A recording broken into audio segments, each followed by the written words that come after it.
Good morning बच्चों। Welcome to online classes of R L academy. तो अपन बच्चों चैप्टर पढ़ रहे थे the rat trap, Selma Lagerlof द्वारा लिखित बड़ा चैप्टर है। इसके 5 पार्ट अपन कर चुके हैं। 2 पार्ट में अपन ने हिंदी में समरी पढ़ी और 3 पार्ट के अंदर अपन ने line by line Hindi translation किया। आज उसी क्रम में इस चैप्टर द रेट रेप का ट्रांसलेशन करने वाले हैं। तो लास्ट वीडियोज़ आपने यानी कि देख ली होगी। अगर अभी तक आपने नहीं देखी है तो उस चैप्टर को यानी कि आप ज़रूर देखें। ठीक है बच्चों। और समरी वाला जो पार्ट है वो सारे स्टूडेंट्स पढ़े, क्योंकि चैप्टर बड़ा है। हो सकता है कि आपसे कोई पार्ट छूट जाए, लेकिन समरी पढ़ी होगी तो निश्चित रूप से आपका ये चैप्टर है वो कवर हो जाएगा। तो समरी वाला तो सबका पढ़ा होना चाहिए और ये भी आपको पढ़ना है। तो ये जो चैप्टर अपन यानी कि लास्ट जहाँ तक पढ़ा था वो पेज नंबर 79 के ऊपर यहाँ स्लिप तक पढ़ लिया था। आज यहाँ से पढ़ेंगे इन दोज डेज। ठीक है बच्चों। तो लास्ट अपन बच्चों यही पढ़ रहे थे कि वह जो पेडलर है जो कि जंगल में यानी कि जैसे ही सोने लगता है और ये समझ लेता है कि मेरी मौत है, वो मैं मौत के एकदम नज़दीक हूँ और वह जंगल से निकल नहीं पाता है। लेकिन अचानक जैसी वह सर रखता है ज़मीन पर सोने के लिए, इतने में वह हथौड़े की आवाज़ सुनता है, हथौड़े के प्रहार की आवाज़। वह उस साउंड का फॉलो करते हुए यानी कि जाता है और एक कारखाने में जाता है। और कारखाना कौन सा था? रेम्स जो आयरन मिल था। वहाँ पे वह देखता है कि बहुत ज़्यादा यानी कि साउंड थी उस कारखाने में और कारखाने के बाहर। लेकिन वह चुपचाप वहाँ चला जाता है और जो आयरन स्मिथ था, लोज यानी जो लुहार था और उसका जो अप्रेंटिस था या हेल्पर था, वो काम में लगे हुए थे। और जैसे ही पेडलर उस कारखाने में जाता है, उनको पता तक नहीं चलता है कि कोई आया है। वो किसके कारण? बहुत ज़्यादा शोरगुल के कारण, यानी कि क्योंकि बाहर यानी कि वाटरफॉल हो रहा था, साथ में अंदर भी यानी कि बड़ी बड़ी जो बेलोज थी वो ग्रोन कर रही थी, कोयले की कट की आवाज़ आ रही थी। लेकिन जैसे ही वो उसके नज़दीक जाता है तब उस लुहार को पता चलता है कि कोई उसके यानी कि कारखाने के अंदर आया है और वो उससे अनुमति मांगता है रुकने के लिए। और लुहार अनुमति भी दे देता है, लेकिन वह घमंड से अनुमति देता है, खुशी से यानी कि उसे रुकने की अनुमति नहीं देता है। लेकिन वो क्या कहता है कि मेरे को तो यानी क्या चाहिए, मैं तो यहाँ कोई बात करने के लिए नहीं आया हूँ कि मेरे से कोई बात न करे तो कोई दिक्कत नहीं। मैं तो यहाँ शरण लेने के लिए आया हूँ और अपने आप को भट्टी के सामने यानी कि गर्म करने के लिए आया हूँ, क्योंकि टाइम उस समय कैसा था, यानी सर्दी का यानी कि मौसम था। अब आज उसी क्रम में बच्चों आगे पढ़ेंगे अपन कि इन दोज डेज, कि उन दिनों द रेम्स जो आयरन मील वॉज ओवंट, कि उन दिनों रेम्स जो आयरन मील है उसका मालिक जो था by a very prominent iron master, बहुत ही प्रोमिनेंट मानी प्रसिद्धि प्राप्त आयरन मास्टर था, लोहपति था। कि उन दिनों द रेम्स जो आयरन मील का जो ओवन मालिक जो था वो वेरी प्रोमिनेंट आयरन मास्टर था, बहुत ही प्रसिद्धि प्राप्त लोहपति था। वूज ग्रेटेस्ट एम्बिशन, यहाँ बच्चों क्वेश्चन आ सकता है कि जो आयरन मास्टर है उसकी सबसे बड़ी एम्बिशन क्या थी, महत्वाकांक्षा क्या थी? कि उस आयरन मिल का जो कि यानी कि मालिक था, बड़ा प्रोमिनेंट प्रसिद्धि प्राप्त आयरन मास्टर था और जिसकी सबसे ग्रेटेस्ट जो एम्बिशन थी, महत्वाकांक्षा थी, इच्छा थी, वो क्या थी? वॉज टू शिप आउट मतलब बाहर भेजना, गुड आयरन अच्छा लोहा भेजना, टू द मार्केट में। मतलब क्या है? वो प्रसिद्धि प्राप्त था तो वह चाहता था कि मार्केट में मेरा यानी कि लोहा जाए तो वह कैसा जाए, यानी कि अच्छा आयरन जाए, अच्छा लोहा जाए। इसके लिए वह क्या करता था बच्चों? ही वॉच्ड, वह वॉच किया करता था, निगरानी रखा करता था, बोथ नाइट एंड डे, यानी कि रात और दिन दोनों टाइम यानी कि वह निगरानी रखता था। टू सी देट, ये देखने के लिए द वर्क वॉज डन, कि वर्क यानी कि किया जा रहा है, एज वेल एकदम अच्छा, एज पॉसिबल जितना यानी कि पॉसिबल हो सके। तो कहने का मतलब रेम्स जो आयरन मिल का मालिक जो कि बहुत ही प्रोमिनेंट आयरन मास्टर था, प्रसिद्धि प्राप्त आयरन मास्टर था, उसकी ग्रेटेस्ट एम्बिशन यही थी कि वॉज टू शिप आउट यानी कि गुड आयरन, यानी कि अच्छा लोहा शिप आउट किया जाए मार्केट के अंदर। इसलिए कि वह क्या करता था? बोथ नाइट और डे, यानी कि क्या करता था? यानी कि निगरानी रखता था कि जितना पॉसिबल हो सके उतना यानी कि अच्छी क्वालिटी में, अच्छी गुणवत्ता वाला यानी कि लोहा हम मार्केट के अंदर भेजें। एट दिस वेरी मोमेंट, और इसी मोमेंट पे और इसी क्षण पे या इसी कारण ही केम, वह आया था इनटू द फोर्ज यानी कारखाने में, on one of his Knightley rounds, और ये क्या था उसका अनेक यानी कि नाइटली राउंड में से, रात्रि राउंड में से एक राउंड था ऑफ इंस्पेक्शन यानी कि निगरानी का। तो कहने का मतलब क्या है कि वो नाइट को निरीक्षण करने के लिए आता था कि कहीं यानी कि उनके जो काम करने वाले जो वर्कर है वो यानी थोड़ा यानी कि काम चोरी न करे या मार्केट के अंदर हल्की क्वालिटी का लो ना बेच दे, क्योंकि वह अपने यानी कि रेपुटेशन का ख्याल रखता था। और वह नाइटली राउंड इंस्पेक्शन का के लिए वह इसी कारण यानी कि लो पति है वो कहाँ आया था, रात को कारखाने के अंदर ही आया था। ठीक है बच्चों, इतना समझ में आ गया होगा। वीडियो अगर आपको अच्छी लगे तो लाइक ज़रूर करना, और जो स्टूडेंट वॉच कर रहा है वो सारे यानी कमेंट भी करना, ताकि मेरे को पता चले कि कौन कौन स्टूडेंट है वो यानी कि पढ़ाई में जुड़े हुए हैं। अब देखिए नेचुरली द फर्स्ट थिंग, तो जैसे ही क्या होता है आयरन मास्टर वहाँ आता है उस कारखाने में यानी उसका इंस्पेक्शन करने के लिए, तो स्वाभाविक रूप से द फर्स्ट थिंग ही सा, पहली चीज़ उन्होंने जो देखा वो क्या था, वॉज द टॉल, टॉल मानी एक लंबा, रेगम फिन मतलब फटे हाल व्यक्ति, जिनकी हालत बड़ी यानी कि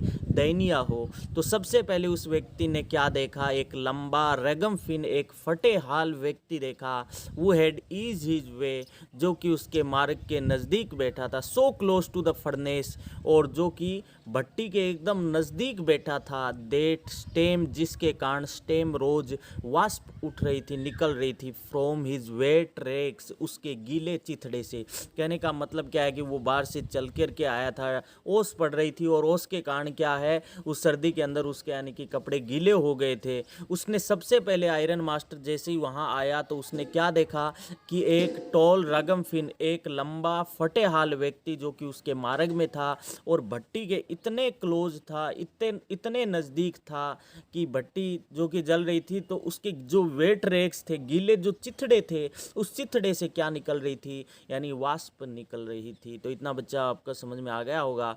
अब आगे देखिए, the iron master did not follow the example, iron master ने did not follow the example, उस एग्जाम्पल का फॉलो नहीं किया ऑफ द ब्लैक स्मिथ, जो ब्लैक स्मिथ लुहार ने किया। लुहार ने क्या किया बच्चों, लुहार से जैसे ही अनुमति मांगी गई तो वह उसे अनुमति देता है होटिली, और उसका जो बिहेवियर था उसके प्रति वो इनडिफरेंट था, बड़ा उदासीन था। मतलब क्या है, बहुत ही यानी कि बुरा बिहेव करता है उसके साथ, यानी उसका वेलकम नहीं करता है उस वर्द व्यक्ति के समान। तो कहने का मतलब आयरन मास्टर ने उस ब्लैक स्मिथ की तरह यानी कि जो एग्जाम्पल पेश किया उस लुहार ने, कि उसे अनुमति तो दे दी लेकिन घमंड के साथ अनुमति दी, उसके साथ यानी कि इनडिफरेंट यानी कि रहा। तो ऐसा एग्जाम्पल उसने बिल्कुल फॉलो नहीं किया। मतलब वो लुहार जो कि कैसा था, वो हैड हार्डली डेंट, यानी कि वह लुहार जिसने मुश्किल से डेंट मानी स्वीकारा था, to look at the stranger, उस अजनबी की तरफ देखना।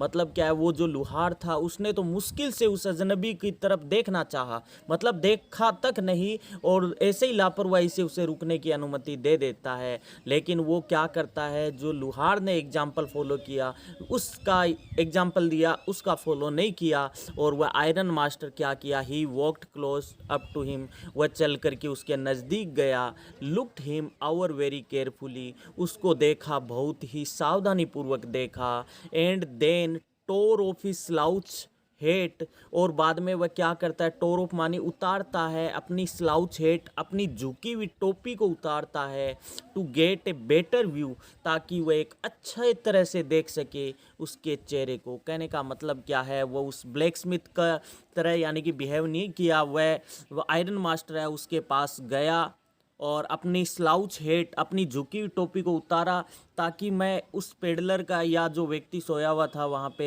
उसके चेहरे को मैं अच्छी तरह से देख सकूं। जैसे ही वो अपनी टोपी को उतारता है तो वह क्या बोलता है iron master, but of course, अरे लेकिन निश्चित ही, इट इज़ यू, अरे ये तो आप हो। और वह क्या नाम लेके पुकारता है, नील्स उल्फ, कि अरे नील्स उल्फ, अरे ये तो आप हो। कहने का मतलब क्या है, वह उसे क्या समझता है, अपना कोई परिचित समझता है, और उसे देख के क्या कहता है, अरे ये तो आप हो नील्स उल्फ, ही सेड, उसने कहा। और वह उससे पूछता है, हाउ यू डू लुक, आप ऐसे कैसे दिखते हो, मतलब आपकी हालत ये कैसे हो गई। The man with the red traps, और वह व्यक्ति जो चूहेदानी बेचने वाला था, हैड नेवर बिफोर सीन, उन्होंने कभी पहले नहीं देखा था, देयर आवन मास्टर की अपने मालिक को, एट रैम्स जो यहाँ रैम्स जो कि यहाँ कहने का मतलब वह पेडलर को क्या कह रहा है, नील सुल्फ कह रहा है कि अरे नील सुल्फ ये तो आप हो। लेकिन वह जो पेडलर था वो क्या मन ही मन क्या सोचता है कि मैंने इस यहाँ रैम्स जो आयरन मिल में इस मालिक को कभी नहीं देखा, and did not even know, और यहाँ तक नहीं जानता मैं तो व्हाट हिज नेम वॉज, कि इसका नाम क्या था। मतलब मैं इसका नाम नहीं जानता, न आज तक मैंने इसको देखा है, और ये व्यक्ति मेरे को मेरे साथ ऐसा पेश आ रहा है जैसे कि ये मेरा कोई साथी हो। और लेकिन वह क्या कहता है, वह अपना भेद नहीं खोलता है पेडलर। वह क्या समझता है, but it occurred to him, लेकिन उसे ये ऐसा लगा, ऐसा घटित हुआ कि if the fine gentleman thought, ऐसा लग रहा है कि ये यानी कि जेंटलमैन है, इसने सोचा होगा कि ही वॉज एन ओल्ड एक्वेंटिस, ये उसका एक पुराना परिचित था। कहने का मतलब उसने मन ही मन क्या सोचा कि ये व्यक्ति है, ये शायद ये सोच रहा होगा आयरन मास्टर कि ये मेरा कोई पुराना परिचित है, और ही माइट परहैप्स थ्रो, और इस कारण से ये थ्रो कर सकता है, फेंक सकता है, हिम उसके लिए एक कपल ऑफ क्रोनर यानी कि मेरी तरफ और फेंक सकता है। कहने का मतलब वो चाहता है कि ये मेरे को क्या समझ रहा है, मेरे को एक एक्वेंटिस समझ रहा है, पुराना परिचित समझ रहा है, और वह उसका कोई परिचित नहीं है। तो कहने का मतलब वो अपना भेद नहीं खोलना चाहता है, क्योंकि वह लालच में आ गया है और वह जानता है कि ये मेरा परिचित समझ रहा है, तो मैं उससे कुछ पैसे यानी कि ले लूँगा और मेरी हेल्प कर देगा, और ये मेरे को कपल ऑफ क्रोनर फेंक सकता है, मतलब 2 क्रोनर के लगभग मुझे यानी कि दे सकता है। देयरफॉर, इस कारण ही डिड नॉट वांट, वह नहीं चाहता था, टू अनडिसीव मतलब भेद खोलना नहीं चाहता था, भ्रम दूर करना नहीं चाहता था, हिम उसका, एट ऑल वंस उसी समय, यानी उसी समय उसने ये नहीं कहा कि नहीं मैं आपका परिचित नहीं हूँ, मैं तो क्या हूँ, एक पेडलर हूँ, क्योंकि उसे कुछ लालच आ गया और वह क्या चाहता है कि मैं इससे कुछ क्रोनर और हड़प सकता हूं, इसलिए वह क्या नहीं करना चाहता, उसका अनडिसीव नहीं करना चाहता है। ठीक है बच्चों, अब वो क्या कहता है, यस हाँ, गॉड नोज, भगवान जानता है। पेडलर क्या कहता है, God knows things have gone downhill with me, कि ये जो चीज़ें जो हो रही है मेरे साथ, ये जो कार्य हो रहे हैं वो गॉन डाउन हिल विद मी, वो मेरे को दुर्गति की ओर ले जा रहे हैं, या सब कुछ गड़बड़ की ओर ले जा रहा है। डाउन हिल मतलब दुर्गति की ओर ले जाना या गड़बड़ होना, कि ये जो भी मेरे साथ हो रहा है, पहले मैंने उससे यानी कि वर्द व्यक्ति के 30 क्रोनर चुराए, ये मेरे को यानी दुर्गति की ओर या गड़बड़ की ओर ले गया, मैं जंगल में फंस गया। अब मैं इस व्यक्ति को यानी कि उसका साथी बना करके पेश कर रहा हूँ। तो कहने का मतलब वो जानता है, भगवान ही जानता है कि ये जो सारी हो रही है जो चीज़ें, वो डाउन हिल हो रहा है मेरे साथ, मेरे को दुर्गति की ओर ले जा रहा है, मतलब मेरे साथ गड़बड़ होने वाली है, ऐसा वो जानता है। और ही सेड, उसने कहा, you should not have resign. अब वो क्या कहता है, यानी पेडलर को आयरन मास्टर, जो कि उससे क्या समझता है, एक ओल्ड रेजिमेंटल कॉमरेड समझता है, अपना एक पुराना सेना का साथी समझता है, और वह क्या कहता है कि आपको नहीं रिजाइन देना था किससे, फ्रॉम द रेजिमेंट, यानी कि जिस सेना के अंदर वह था उस सेना से उसे रेजिमेंट यानी कि उसे इस्तीफा नहीं देना चाहिए था। सेड द आयरन मास्टर, ऐसा किसने कहा, आयरन मास्टर ने कहा। कहने का मतलब आयरन मास्टर उसे क्या समझता है, एक ओल्ड रेजिमेंटल कॉमरेड समझता है, अपना एक पुराना सेना का साथी समझता है जो कि अब परेशानी में है। और वह क्या कहता है कि आपकी हालत हो गई, वो किसके कारण हुई, कि आपने क्या कर दिया था, आपने सेना से इस्तीफा दे दिया। और वह क्या कहता है आयरन मास्टर उस पेडलर को कि आपको क्या नहीं करना चाहिए था, यानी उससे इस्तीफा नहीं देना चाहिए था। देट वॉज द मिस्टेक, ये आपकी गलती थी, ये आपने गलत किया उस रिजाइन दे करके। और वह क्या कहता है, if only I had still been, कि अगर उस समय मैं होता इन द सर्विस में, एट द टाइम, उस समय, तो it never would have happened, तो ये कभी घटित नहीं होता। कहने का मतलब उस समय अगर मैं यानी कि होता, तो क्या बता रहा है कि ये कभी घटित नहीं होता कि आप रिजाइन देते और मैं रिजाइन यानी एक्सेप्ट कर लेता। वेल ठीक है, नाउ ऑफ कोर्स, कि अब निश्चित ही you will come home with me, अब आप मेरे साथ चलिए। तो कहने का मतलब वो उसे क्या समझता है, एक ओल्ड रेजिमेंटल कॉमरेड समझता है, अपना एक पुराना सेना का साथी समझता है, जो जिन्होंने रिजाइन दे दिया और उसके कारण आज उनकी हालत ये बन गई है। और वह कहता है कि अगर मैं उस समय होता तो मैं आपका रिजाइन है वो एक्सेप्ट नहीं करता। और वह क्या कहता है, ठीक है निश्चित ही, और अब आप मेरे साथ घर चलिए। लेकिन वो और क्या कहता है, to go along up to the manor house, आप सामंत के घर जाइए, चलिए, एंड बी रिसीव्ड, स्वागत प्राप्त कीजिए, बाय द ओनर, यानी उनके मालिक के द्वारा, लाइक, किसके समान, एक ओल्ड रेजिमेंटल कॉमरेड, एक पुराने सेना के साथी के रूप में, यानी कि सेवा करवाइए, स्वागत करवाइए। तो कहने का मतलब वो क्या कहता है कि आप मेरे साथ चलिए, मेरे घर में, सामंत के घर में चलिए, और रिसीव्ड, स्वागत प्राप्त कीजिए, स्वागत करवाइए मालिक के द्वारा, और किसके समान, यानी एक ओल्ड रेजिमेंटल कॉमरेड के समान। That however did not please the tramp, लेकिन ये बात किसको पसंद नहीं किया, खुश नहीं किया, उस ट्रैम्प को, फेरी वाले को। मतलब वो उसे घर आने का न्योता दे रहा है, लेकिन फेरी वाला इस बात से खुश नहीं है, वह उसके घर नहीं जाना चाहता है। और वह क्या कहता है, नो नहीं, I couldn't think of it, कि नहीं, मैं इसके बारे में सोच तक नहीं सकता कि मैं आपके घर जाऊं। ही सेड, उसने कहा, लुकिंग क्वाइट अलार्म्ड, बड़ा भयभीत सा, यानी कि दिखता हुआ, और वह समझता है, he thought of the 30 kronor, और उसने किसके बारे में सोचा, 30 क्रोनर के बारे में सोचा। और वह क्या कहता है कि to go up to the manor house, कि उस सामंत के घर जाना, उस यानी लोपति के घर जाना, वुड बी लाइक, किसके समान होगा, थ्रोइंग हिमसेल्फ, अपने आप को फेंकने के बराबर होगा, वॉलेंटियरली, मतलब इच्छा से, इनटू द लॉयंस डेन, शेर की गुफा में फेंकने के बराबर होगा। तो कहने का मतलब वह उसे घर आने का न्योता देता है कि आइए, मेरे से स्वागत करवाइए, एक ओल्ड रेजिमेंटल कॉमरेड के रूप में। लेकिन वह क्या कहता है कि नहीं, मैं तो ऐसा सोच भी नहीं सकता, क्योंकि वह मानता है, to go up to the manor's house, यानी सामंत के घर पे जाना, मतलब क्या है, अपने आप को थ्रो करना है, लॉयंस के डेन के अंदर फेंकने के बराबर है।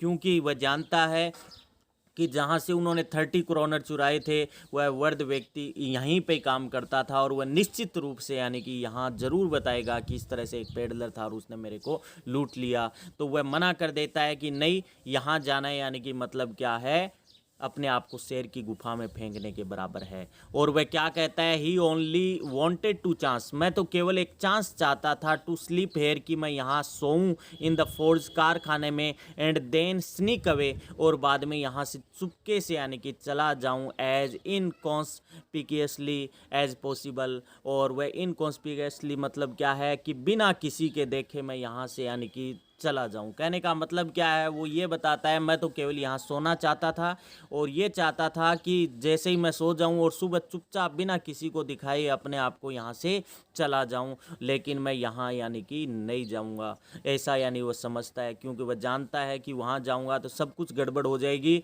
और वह जाल में फंस, यानी कि और ज़्यादा, यानी कि नहीं फंसना चाहता है।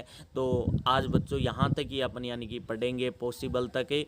तो आपको उम्मीद करता हूँ समझ में आ गया होगा। सारे स्टूडेंट हैं वो, यानी कि वीडियो को रेगुलर वॉच करते रहे, वीडियो को यानी कि लाइक करें, सब्सक्राइब करें, शेयर करें, और किसी तरह की समस्या है तो उसका यानी कि मेरे साथ, यानी कि शेयर करें।